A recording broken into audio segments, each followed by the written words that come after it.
Our goal hasn't changed since 2009. We support, promote, engage, and inspire the arts community by igniting the ghost light that shines on the stages of the up-and-coming, the unsung heroes, the brilliant writers, and the dynamic designers.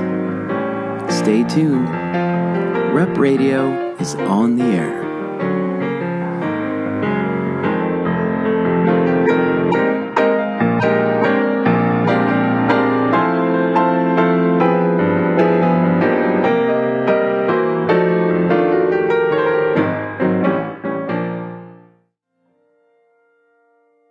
Welcome to Rep Radio. I am your host, Darnell Radford, and today I'm in the lobby at the Drake, and I'm here at the beginning of Interact Theater Company's 2018-19 season, and I'm here with playwright Josh Wilder to talk about the production of Salt, Pepper Ketchup.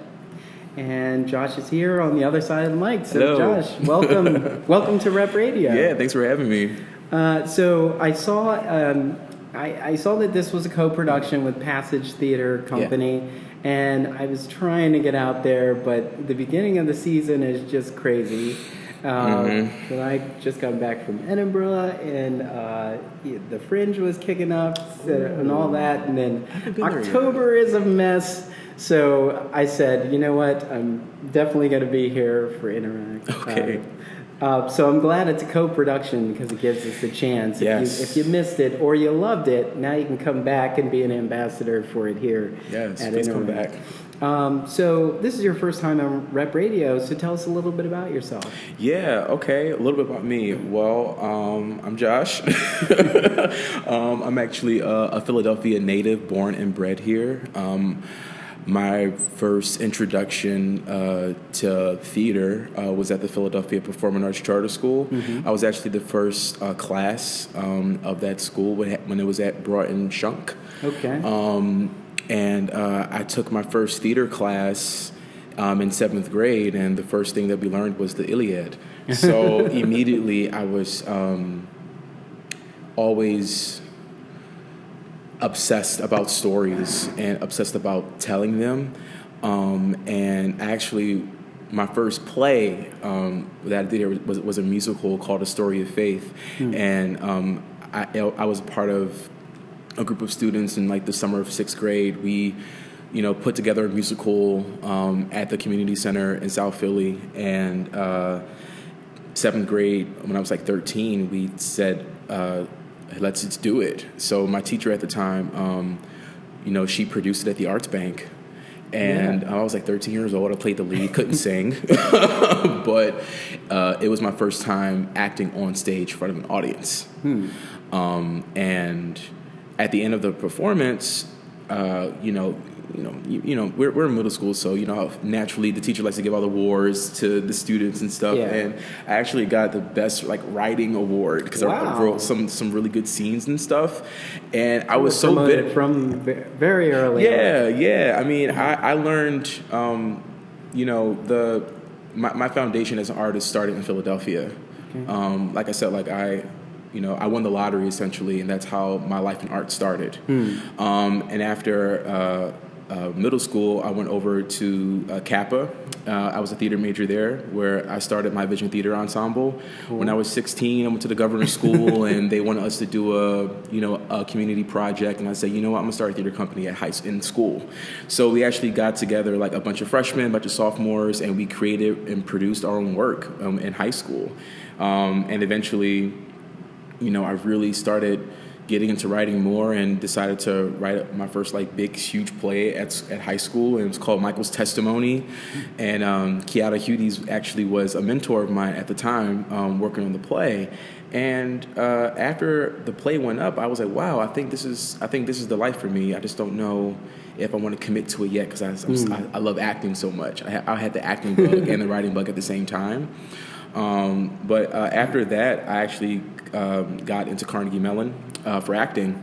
So I studied as an actor for 4 years at Carnegie Mellon, and it wasn't until my junior year that I realized, I actually think I really am a writer, and I should probably commit to that. Yeah. So once I graduated Carnegie Mellon, I got a fellowship at the August Wilson Center. My first fellowship, I was 22 years old. And I was in my apartment for half a year trying to figure out how I was going to make it as a theater artist. I didn't know what to do. And eventually I kept coming up with play ideas.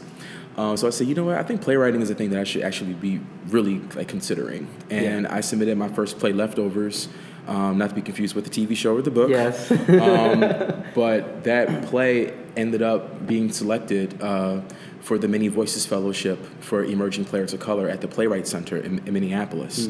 So I was the first national recipient of that fellowship, and it changed my whole life. I got to go to Minneapolis. I got to get paid to be a writer.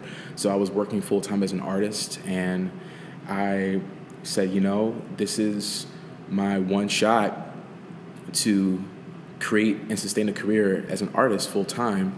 I'm just going to go for it. Yeah. So I wrote a bunch of plays in Minneapolis. I was able to submit Leftovers to a bunch of festivals, and I ended up getting accepted and won an award to the Great Plains Theater Conference. I ended up going to the National Play Conference at the O'Neill. I had a residency at the Royal Court Theater, happened to get into Yale. So all of that to say is it's been a great kind of journey being a young artist in Philadelphia. And leaving Philly to explore the world, and it's been fun coming back. Now I kind of feel like I'm reintegrating myself into Philly, so people don't know if I'm local to Philly or not, because I've been out so long and things have changed. Yeah. But I pay taxes here, I vote here, I do all those things here, so it's really cool coming back to Philly. You've been out representing Philadelphia. I have. I mean, all of my plays are set in Philly. Yeah. Every single one of my plays is set in Philly, except for my one play about Flint, Michigan, but this is the epicenter of my world. This is the spirit of my work, Philadelphia, and I want to show the world what it means to live here, and what it means to dream here, and what it means to tell a story here, and the characters and the people who live here. I always want to put them at the forefront. Yeah. Yeah. So what I'm hearing is that you're a brand new writer. Your first piece was Beginner's Luck. Yeah. Yeah. And now you're stumbling your way through this piece that Interact picked up and decided to. Yeah. Well, I don't think I'm stumbling. Obviously, I think I ain't stumbling, y'all. No. This is actually my fourth professional production. I've been getting produced for about 5 years so far, but this is my first Philadelphia production. So this homecoming is really important for me. Yeah. And not that you needed the help, because you definitely had an interesting CV already. Yeah. This piece, Salt, Pepper Ketchup, was put through the ringers at Playpen. Yes, it definitely was put through the ringers at Playpen, but the first ringer that it went through was at the Playwright Center. Just a little bit about the origins of the piece. Yeah. Do you know the play Clybourne Park? Yes. I hate that play. I hate it so much. Why? Well, what don't you like about it? Well, what I don't like about it, I don't hate is a strong word, but what I don't like about it. What is it missing? Well, it's missing the black voice. It's missing the argument. And I was at the Guthrie watching the show. Mind you, I'm in Minnesota for the first time for my new fellowship. I go to the Guthrie, and I heard about this play. This play, Clybourne Park, was really exciting, and apparently it was a riff off Raisin in the Sun by Lorraine Hansberry. And when I saw the play, I kind of left in a rage, because there was a moment in the play where the black characters were trying to make an argument about where they stood when it comes to gentrification. And there was silence throughout the play. And they never really got a chance to articulate how they felt. Yeah. And eventually the play ended up in them just yelling and arguing about how we can't have a conversation about race. Yeah. So for me, I walked out the play going, wow, that was a very one-sided argument. And at the time, my home in Philly, in Point Breeze, my neighborhood was being gentrified. Yeah. So I had my own lived experience of gentrification, and when I walked out the play, I realized, oh, I actually have to tell my side of the story now. Yeah. And that's where this play kind of came from. It was like 2014. This is my Jerrell fellowship year. I was finishing my fellowship, and I wrote the first act of Salt, Pepper Ketchup. It was really raw. Never wrote for other people that weren't other characters that weren't black. So this is my first time writing a mixed race cast, which actually took a lot of and still is a lot of hard work to do, because you want to give every character an opportunity to be three-dimensional and all those things. And we actually had a workshop production at the Yale Cabaret. So I got the Yale in 2015, and I'm like, hey, I have this awesome script. I have the script. Like, someone has to do it. And I basically harassed all the actors at Yale to read my script. And eventually we, put it up at the Yale Cabaret, and that was the first time I actually saw a snippet of what this play could be. Yeah. But eventually it gets to Philly, and Playpen picks it up. And it's really exciting because I never worked with Playpen before, and I've heard amazing things about Michelle Volansky, which is like who's just awesome. I really got to work the play and really figure out what are the things that it needs. Philly has some really great new play actors. Yeah. These folks are game for anything, and it's really important for me to always kind of slide into development. Opportunity, and Playpen was the perfect fit. So tell us first about Salt, Pepper Ketchup, and then let's talk a little bit about the process of crafting this story. Yeah. So Salt, Pepper Ketchup is centered on 22nd and Ellsworth in Point Breeze, in the superstar Chinese American takeout. And essentially, what's going on is that the owner John Woo and the neighborhood are witnessing the rapid gentrification that's happening in the area. And there's this new health foods co-op down the street that is canvassing members for canvassing for memberships, and they're kind of relentless in their campaign to bring the community on board for this. And the locals, the black people who've been here for a long time, they're peeping all of this that's going on. And because there's this ubiquitous relationship between Chinese joints and black neighborhoods, naturally, Mr. Wu and the folks of the neighborhood are kind of, they've been put on notice about what's happening in the neighborhood. And essentially, you see John Woo, who's the owner of the store, try to hold on to his store, try to hold on to his American dream. Before the play begins, him and his wife have just become American citizens. Oh. So this is their first real shot at the American dream. And then we see the disintegration or the collapse of that once they decide to once they decide to link up with the co-op in order to protect themselves from being swallowed up by the gentrification that is ultimately going to come. Yeah. Almost an if you can't beat them. If you can't beat them, join them. Yeah. and then you see the community kind of react to that as well. Yeah. So this is, I really wanted to explore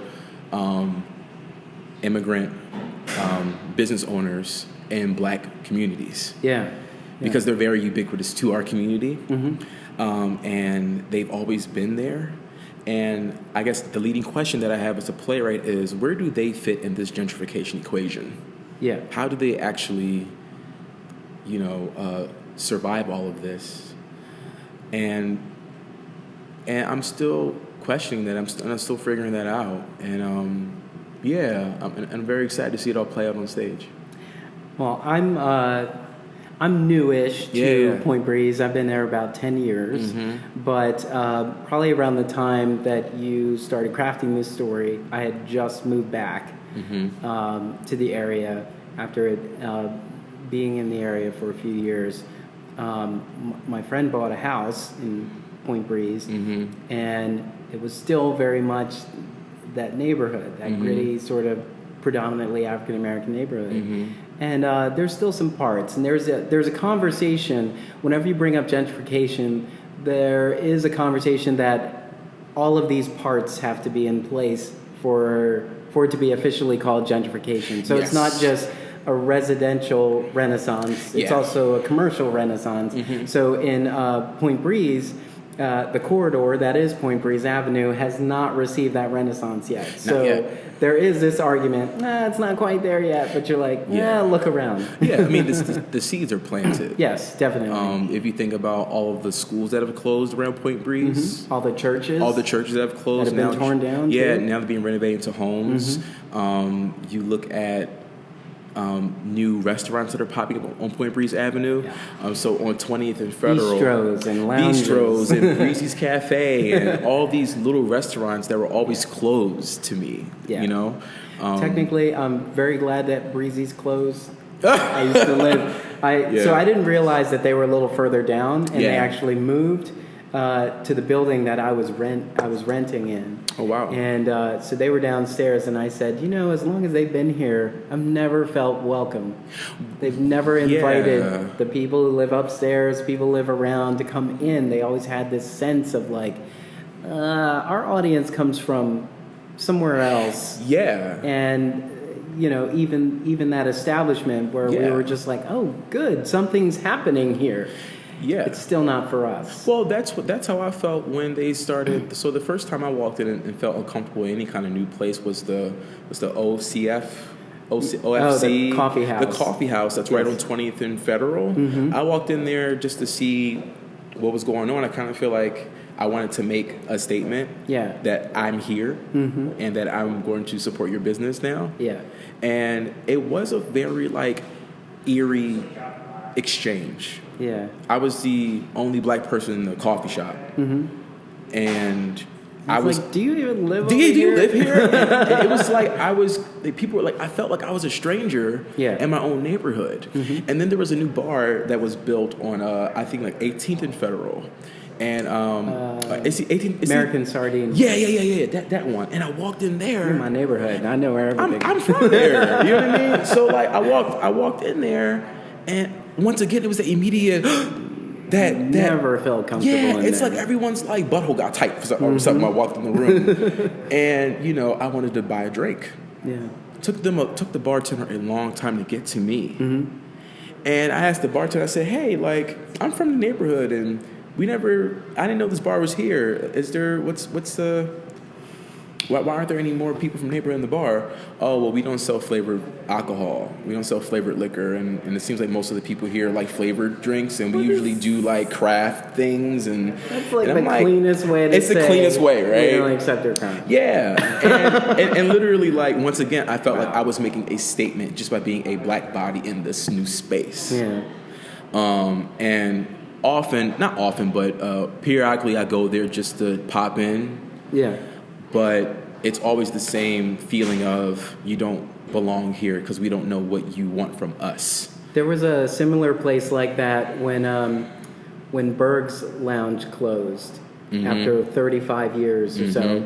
And it was called Buckminster's. It had English fare sitting in Point Breeze in a predominantly African-American neighborhood. Who was the audience? Who were you trying to satisfy with this as the replacement? So it closes after 7 months. And now the new place is called the Hideaway Lounge. Yes, the Hideaway. Kind of, still, it has a sort of hipster vibe, a little bit more inviting, but still not. It's like, who is all of this for? Well, essentially, it's for the new folks, and I think the unspoken truth about what's happening in Point Breeze is that everyone's just waiting for us to leave. So it's really let's just hurry up and wait. Hence this gig economy. When you think about it, it's like, I didn't really need a car, but let me get one so I can make some side money. And it's like, I don't necessarily need a house, but let me get this one and sit on it. Airbnb it. And then just wait for the neighborhood. And just wait. I mean, that's what essentially. I have a new neighbor. I live on a side street in Point Breeze where a bunch of the new houses are being fit into the vacant lots and stuff like that. So there's some 4-story homes, some 3-story homes in my block. And all with roof access. All with roof access. Like terrible. But no porches. No. And we have a porch, so that's the good thing about because there's nothing says Philly neighborhood like a stoop. Exactly. And we can't have that. We can't have that. And then also, like, even if you look at the architecture of the house, the design looks nothing like the original architecture of Philly. It looks like this Brooklyn. Little Brooklyn thing going on. Now, how is your first floor the second level? I don't Exactly. understand that. Exactly. It's like you got to walk up almost 8 steps just to get there so that, there is no opportunity for anyone to hang out on their stoop. And then these houses are being built so fast. I think they build almost 75 houses a year or something like that in Philly. But there's this thing about the, my family makes an effort to talk to our neighbors.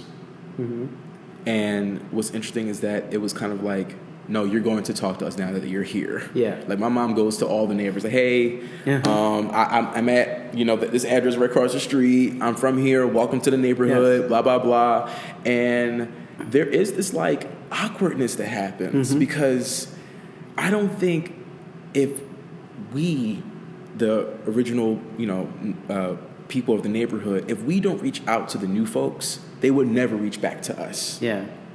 And I think that's the extra work that the original Point Breeze neighbors have to kind of deal with and work with. And a part of it can be a little jarring sometimes because, I grew up on a block with a bunch of kids. Now it's a block with a bunch of dogs. And also it's like, one of my neighbors, my new neighbors, had a conversation with my mother about all this, and she was like, "Yeah, I just feel like, it's a new generation that's coming, and I think y'all should just let the new generation be here and help out." And my mom said, "Well, the new generation is my son." Yeah, and he's here, and he's been here the whole time. So that's kind of like the present air of Point Breeze to me, for me, in my experience. I've been, and mind you, I have some really great neighbors who are new. There's this really awesome heart doctor who's on my block, Dr. Howard, black man. And so it's really good seeing like folks like him and us have conversation, talk, and get to know us more. I don't know why, but it is this way because I feel like he probably has his own kind of feeling about moving into this new home in South Philly. So what does that mean for him, who happens to be a person of color? But also, I have a benefit of gentrification because, I've gone through, all these programs in school and stuff like that. And I do like the new city bikes that are on the corner. I can drive. I can ride my bike to rehearsal. That is sort of the tough part. There are some things that I'm happy about. I don't know how I'm a little... Like the earlier plans of the chocolate factory were something I was feeling a little optimistic about, but now that it's just pretty much the smokestack. Oh my, devastating. And that corner used to be this little quick place to get breakfast and lunch, and that was it. And now that's going to be a brewery on 22nd and Washington? At Washington, right there. And so I'm thinking about 22nd and Ellsworth. There's a restaurant. Superstar. On one corner. Yeah. There was an old bar that was closed down for a long time, and I believe the Herring mural is on that same. The Keith block. Haring mural is still there. So the play, that's the inspiration for the piece. Yeah. And I love that Keith Haring mural. And what's so really interesting about the Keith Haring mural is that that's probably one of the lasting murals in the neighborhood because of the changing in the neighborhood, they're taking out all the murals. Yes. Yeah. Which is really sad to me because... And every time I walk by it, I'm like, it's so only sad. a matter of time. And I guess the city owns this lot. Oh, they're not going to cover that Keith Haring mural at all. Not unless they want to fight. But also there's this... but the mural that had black people on it are gone. Yeah. However, there is a beautiful one. It's on 21st and Ellsworth. Yes, that's a new one. At the park. Yeah, it's definitely a new one. Garden. But there's a mural that's being built over right now. It's on 22nd and I think 22nd and Reed, or 22nd and I think it's 22nd and Reed. Is it across from the park? It's not across from the park. It's like right next to. I'm thinking maybe it's 22nd Tasker. It's where Southside Pizzeria is. Okay. And there used to be a mural of a young black kid holding a bird. Yeah. Oh wow. And I saw that mural every day my whole life, like walking from school. And that mural is now being built over. So it's like, it's just these like moments of childhood iconography. Yeah. That are being taken away. And I think that's the most hurtful part, because I am an artist. Yeah. And I'm always looking at the neighborhood, always looking at how beautiful it is. And the thing about the murals is that that's what makes this whole city what it is. Yeah, it's like this art isn't temporary. It's not temporary. We just put it here just to entice you to come and build over it. I mean, some of my favorite murals in Point Breeze have been covered. Yeah. And to me, that's a violence to me. And it might be a little, it may be extreme in a way, me saying it's a violence, but I think violence, any kind of violence is an inherent part of what's going on right now. Yeah. And it's sad because I don't know if those murals are going to be, if those murals are going to have different locations or not. I don't know if they're going to be gone forever in the archives it's like, or not. how do you capture it? You can't tear down the wall and preserve. You can't preserve the wall. You can't. You have to put up a new one somewhere else, and this one will be gone. And we won't have it anymore. I think that's the sucky part. That's the sucky part, is that the murals that I grew up with are all gone. But the Keith Haring mural stays. Yeah. And see, I see what's going on too. It's like, let's fill this residential space, because if we fill this residential with the right people, they're going to ask for the right commercial. And it's like, there's a part of me that sees the potential of Point Breeze Avenue to have a renaissance like Passyunk had. However, Passyunk maintains its community. Yes. And I don't think Point Breeze's potential renaissance will preserve its community. Well, no, because it's first of all, there aren't a lot of black business owners in Point Breeze. Yeah. When I was growing up, there was only two. One guy had a hoagie shop, and one guy had a candy shop. But now those shops are gone. Yeah. And then the banks aren't happy to give people business loans and stuff like that. There's one bank in Point Breeze. Yeah, there's that one bank. Yeah, First Trust. That First Trust Bank. Yeah, and it's like, I'm like, how much of this do you own? Yeah, because a bank doesn't show up unless it owns something. Much like these coffee houses, they show up. To let you know they own the neighborhood. Yeah, they show up and they show out. And what's funny is that a lot of the stores on Point Breeze Avenue are mostly immigrant-run businesses. Yeah. There's the liquor store. There's like about 4 Chinese takeout restaurants. There's that supermarket. There's the supermarket. Yeah. I mean, I've never I never walked down the street that was populated by black business owners. It's always been the latter. It's always been everyone else. Yeah. So, unfortunately, there is no theater in Point Breeze. There used to be. I mean, not used to be, but I know that they were trying to build like the Point Breeze Performing Arts, there was a Performing Arts Academy, Center, but I don't know what they're doing. And I think that they had a capital campaign at one point, but I don't think they had raised the money or not. Yeah. So there hasn't been any kind of theater there. So, the reason I bring that up is because a piece like this starts or continues a conversation depending on where it is. And this is a co-production with Interact Theater Company and Passage Theater Company in Trenton.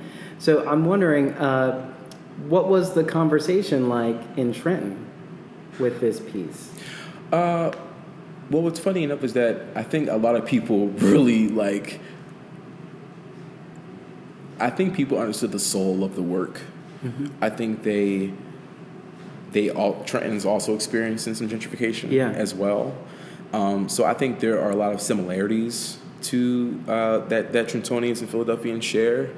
But a lot of them, to my knowledge, were very receptive of the work of the play. Mm-hmm. And they knew that it was work in progress, too. Yeah. So I think the excitement to see where the story goes from Trenton has been interesting. And I hope that Trentonians get to come over to Philly to see the show again, just to see how it's grown. I had a death in the family. My father died the day before rehearsal. Mm. So I wasn't that present in the room because I had to bury him. But the response that I heard and the messages I've received from audiences have been really amazing. I got one message from this patron who, saw the play. She said, this is very real to me, and then she starts bringing up how a family member of hers is losing a battle to opioid addiction. And I don't know why that came up for her, but it resonated with me in a really strange way, because she saw a group of people on stage being disenfranchised, and it's like they can't do nothing about it. Yeah. And she made that connection, which is really interesting. And then she, in a way, kind of saw her son on stage. So it's like certain moments like that. Because there are a lot of there's a methadone clinic right on 22nd in Washington Avenue. Yeah, pass it every day. So that clinic is a part Don't of the leave your community car as well. there, though. Don't leave the car there. 4 days. Yeah. You got 4 days. You can't leave your car But there. I think there's something in there. I think it's great when people of different backgrounds and cultures get to see this play, and they get to see some kind of glimmer of reality, of their reality on stage, and it's really good to listen to those conversations and listen to those responses. Yeah. So as we're talking right now, you're making some tweaks to the second act. Yes. And what was some of the feedback that you received from the reading, from the initial presentation of the piece in 2014? Yeah. The playpen experience and the time in Trenton. Well, I think the first kind of like pop-out response that I got from people at the workshop at the Yale Cabaret was, oh my God, this is really real for me. It reminds you of Do the Right Thing. And where is it going? And why hasn't it been done in Philly yet? That was like the first thing, like, where is it going? Yeah. And I said, well, hopefully it goes to Philly. So that's that one thing, right? And in Trenton, the response from the play, I guess an overwhelming response was, oh wow, why are all the black people violent? Why is he leaning on stereotype? Why is he leaning on these things? And I feel like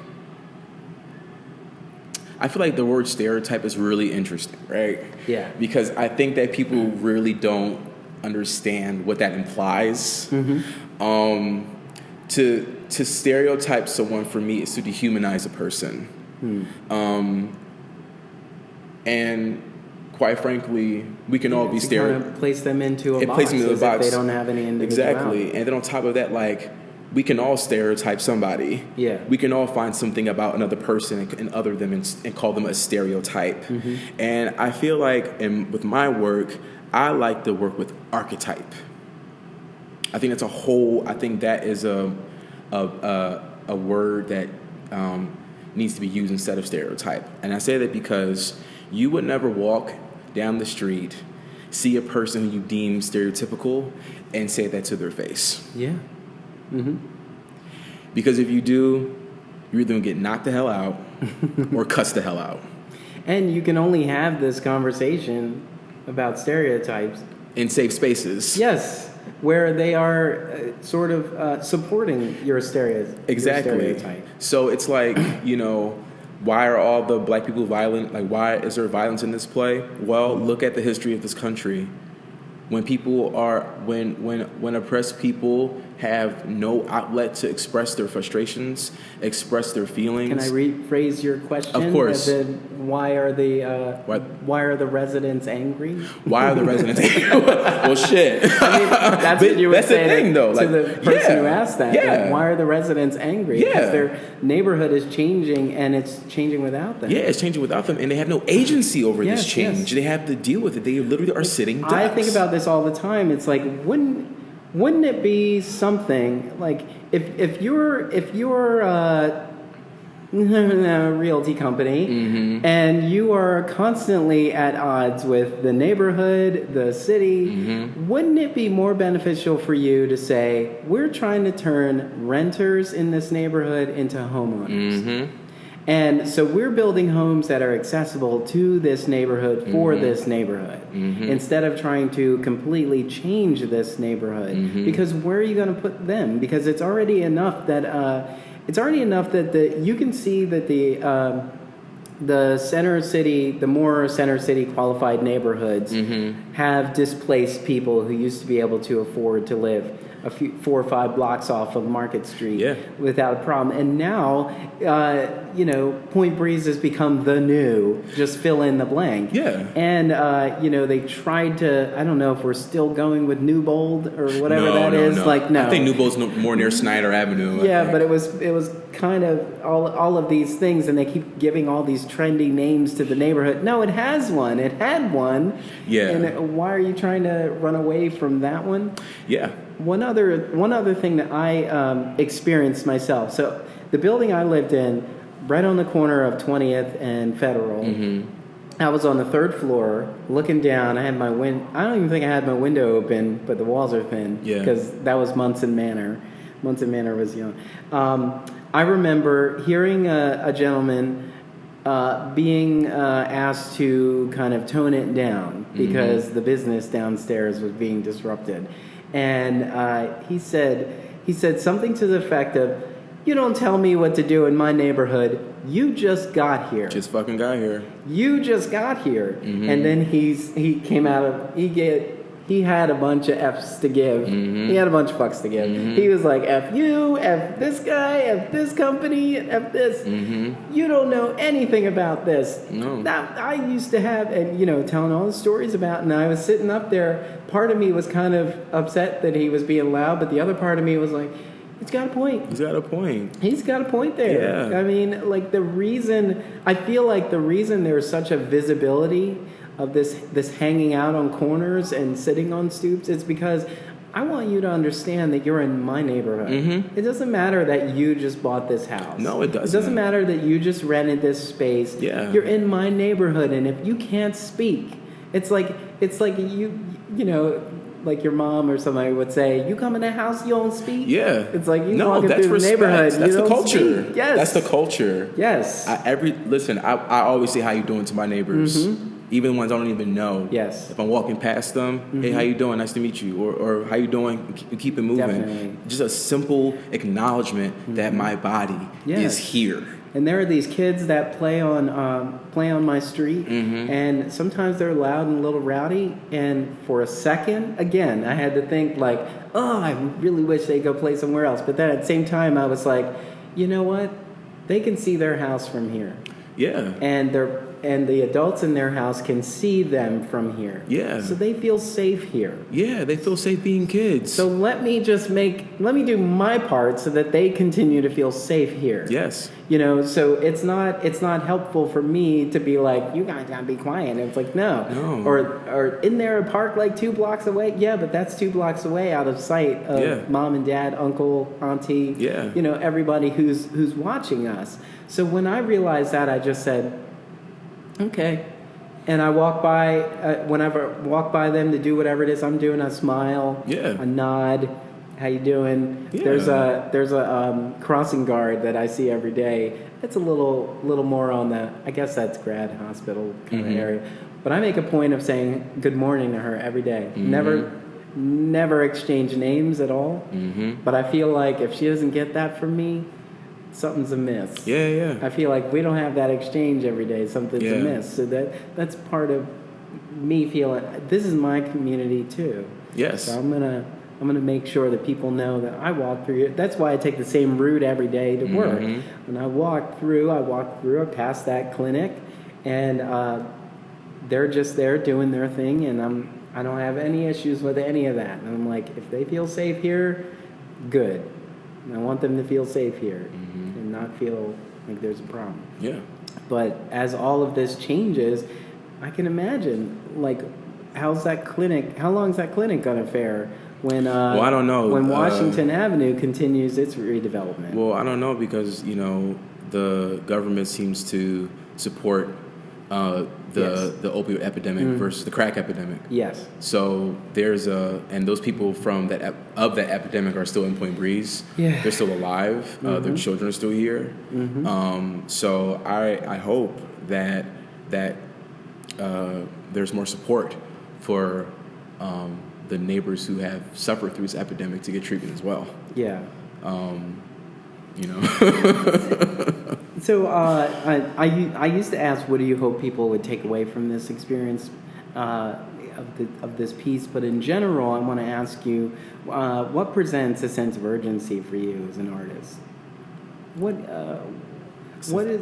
gives you that urgency that says, I got to tell this story, or I have to? Ooh, that's a good question. I need the world to experience this through my lens in some way. I think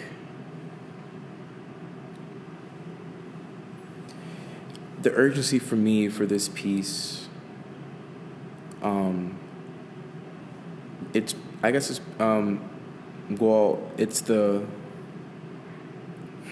I think the urgency that I have inside is, oh my God,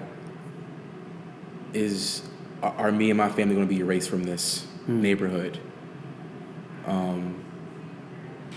And questions of, I'm 28 right now, I'm 28, and I'm always reevaluating what is home for me, and where is my home, and I'm pretty sure that a lot of people in my neighborhood have dealt with those same questions as well.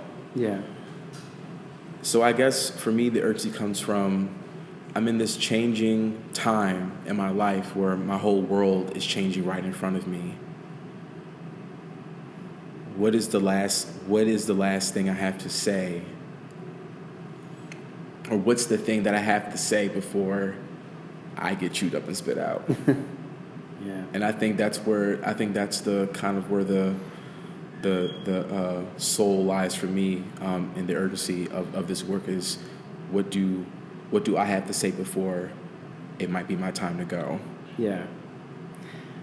What was part of Point Breeze growing up for you that is not there now that you miss the most? Block parties, children playing on the street. Yeah.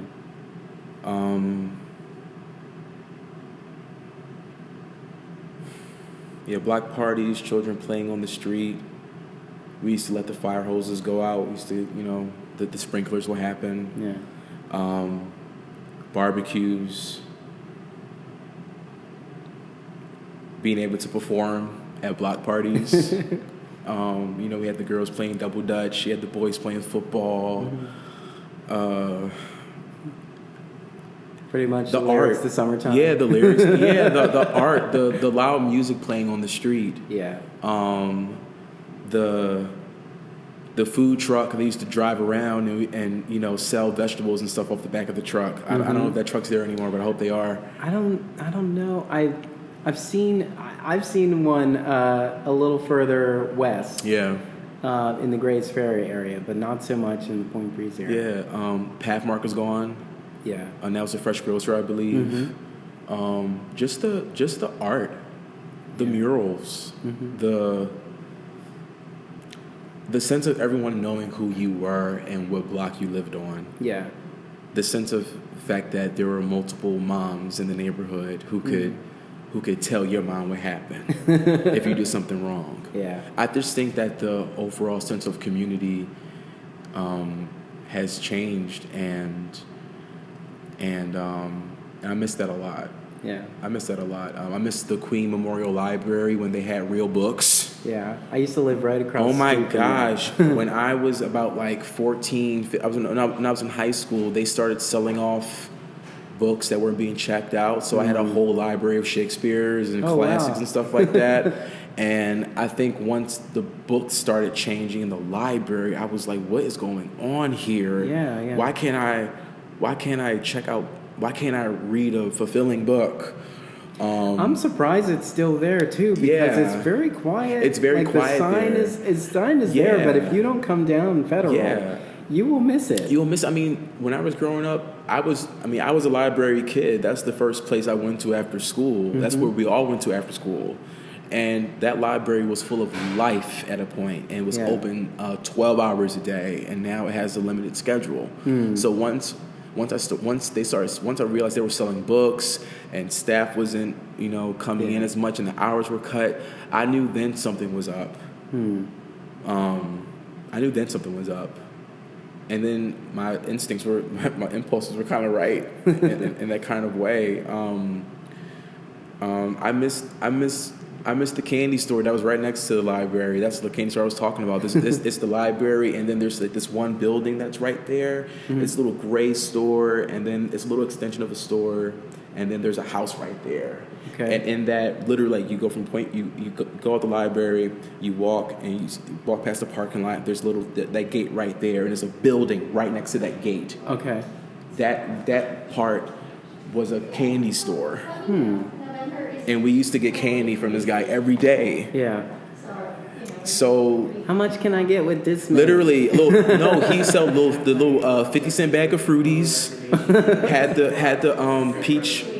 the peach rings and everything. Yeah. I mean, that was my childhood. That's the Point Breeze that I used to growing up. That I used to grow up in, and now it's quiet. It's quiet, and now everybody has a pit bull. Yeah, what's up with that? I think a lot of the new neighbors have pit bulls because of safety. Yeah. I don't see a lot of Bichons running around my neighborhood. I see pit bulls. Yeah, because all the little dogs, they're stuck inside. But everybody has a pit bull. Yeah. And it makes you wonder, like, is this like an aesthetic?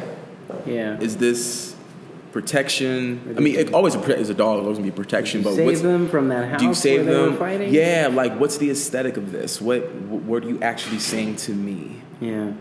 Because people are scared of pit bulls. Yeah. I'm not scared of pit bulls. I got two. So it's like, it's interesting just seeing this defense mechanism. Yeah. In your new neighborhood. We had that running joke, and it's like, yeah, if you got a pit bull in your backyard, his name is Duke, Butch, or King.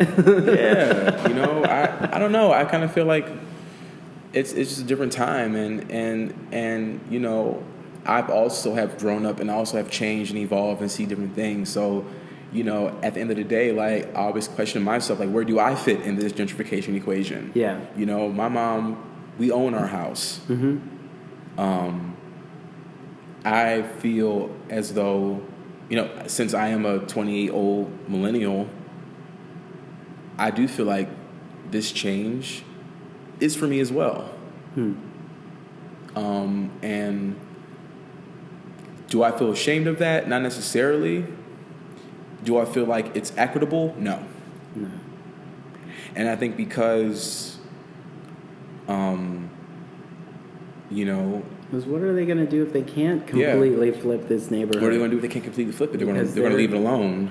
Yeah, and then everything they put up is going to look disgusting. Because I'm seeing these buildings now. Like, I'm happy about Broad and Washington. I'm happy about that structure, but at the same time, I look at it and I look up and I'm like, in 10 years, they're going to be re-siding this building. Yeah. And it looks like it's not going to weather well. Yeah. And I'm sure that they've had this conversation as well, but I'm looking at it and I'm going, there were buildings they thought were modern when they put them up, and now we're looking at them and they look terrible.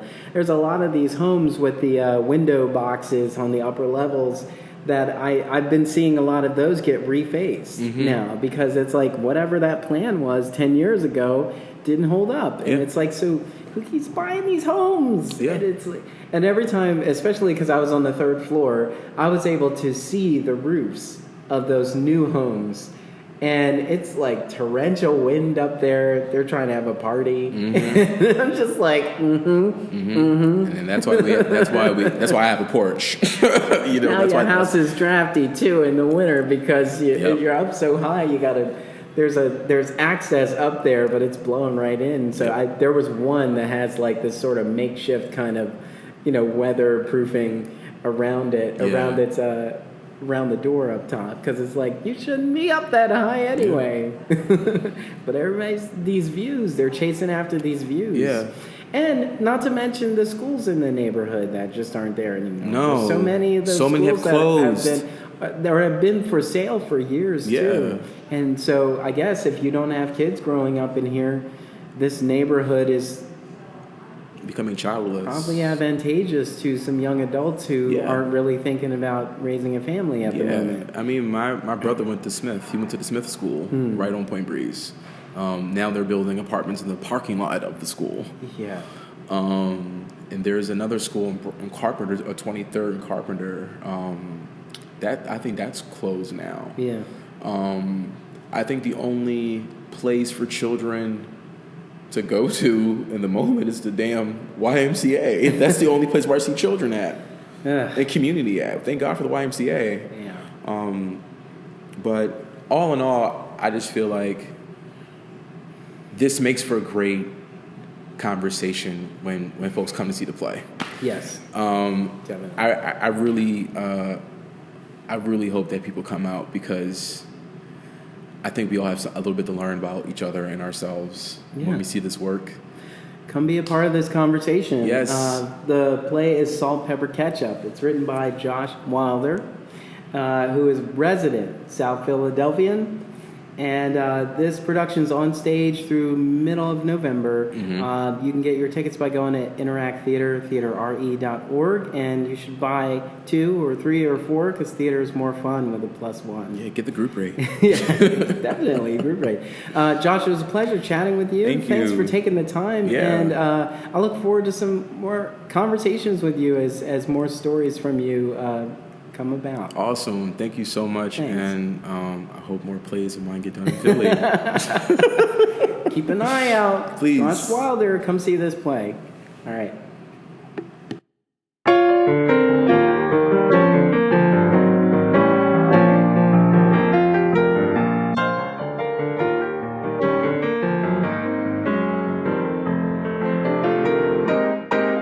Rep Radio continues to be inspired by our community and listeners like you. You can support our work through our fiscal sponsor, Fractured Atlas, and through our Patreon page. Visit repradio.org/donate for more. Stay tuned. You know the rest.